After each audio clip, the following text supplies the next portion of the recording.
You think a gas station makes money selling you gas. It mostly doesn't. On a typical fill-up, the station might keep just pennies a gallon, and a big chunk of that can vanish to the fee on your credit card before the owner sees a cent. The fuel is barely a business. The real money is waiting for you on the other side of the door, in the cooler, at the coffee machine, and at the register. Here's how it really works. Look at the place and the story seems obvious. There's a giant sign with the price of gas in numbers you can read from a moving car. There are pumps, tanks underground, a tanker truck that refills them. You pull in, you put $40 of fuel in the car, you drive off. Gas is clearly the main event. It's the biggest number on the receipt, and across the industry, fuel is the large majority of every dollar that flows through a convenience store. So it looks like a fuel business with a little shop attached for convenience. But here's the problem with that story. The price on that giant sign is set in a knife fight. Gasoline is the most price-transparent product in America, the only product whose price is posted on a 40-foot sign so you can read it from a moving car. The station across the street can read your sign too. Drivers will cross 4 lanes of traffic to save 2 cents a gallon. So stations price fuel right down against each other, to the penny. Which means the margin on a gallon is wafer thin and bounces around with the wholesale market. The station buys fuel at a price it doesn't control and sells it at a price the competition forces down. Some days a station barely makes anything on fuel at all, and on a bad day, when wholesale prices jump faster than the sign, it can lose money on every gallon it pumps. A business that fought that hard over pennies, on its single biggest product, would be a strange business. Unless the gallon was never really the point. Here's the flip: the fuel isn't the product. The fuel is the advertisement.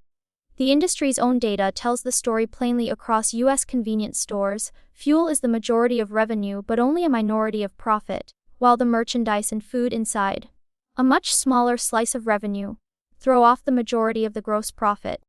Think about what that means. The thing you came for barely pays. The things you grab on the way out are the business. And it gets sharper.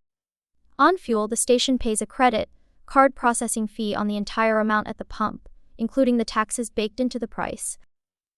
Card fees are one of the largest costs the industry carries, in the same league as paying its staff, and they can swallow a large part of the thin fuel margin. So on a card fill-up, the bank can take more of the fuel margin than the station keeps. Now look at the coffee. A cup of brewed coffee or a self-serve fountain soda costs the store a small fraction of what you pay for it.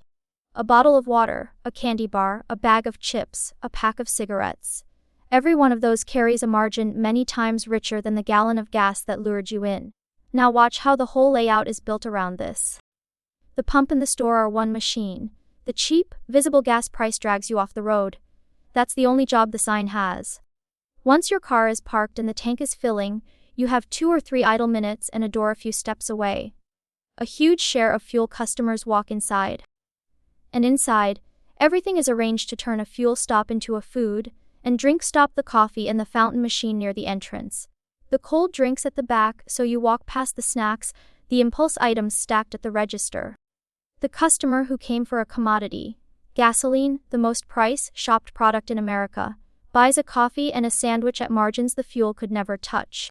That's why the biggest names in the industry are really food and merchandise companies wearing a fuel sign. Murphy USA built its model on high-volume, low-price fuel to drive traffic to the store. Casey's leans on prepared food. It's one of the larger pizza sellers in the country, because hot food carries margins gasoline can only dream of.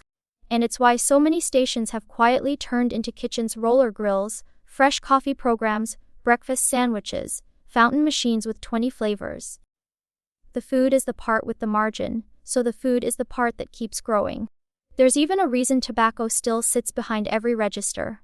It's a high-revenue, habit-driven category that brings the same customers back day after day, and they rarely come in for just one thing. The fuel pulls the car in. The store empties the wallet, and the longer you stand at the pump waiting for the tank to fill, the more likely you are to walk inside and buy something the station actually profits from. So stack it up. The gas is priced to the penny to win the car off the road, and the bank often takes most of what little margin is left. The real profit is the coffee, the fountain soda, the snacks and the tobacco. The things you grab in the 2 minutes the tank is filling. A gas station isn't a fuel retailer with a shop. It's a convenience store that uses cheap gas as a magnet. Once you see this, you see the pattern everywhere. The thing on the big sign is the loss leader, and the profit is hiding in the high margin extra you didn't plan to buy. Next time, we'll sit down in a dark room where the ticket goes almost entirely to someone else, and the real money is in a tub of popcorn. Where the money really comes from is never where they point you.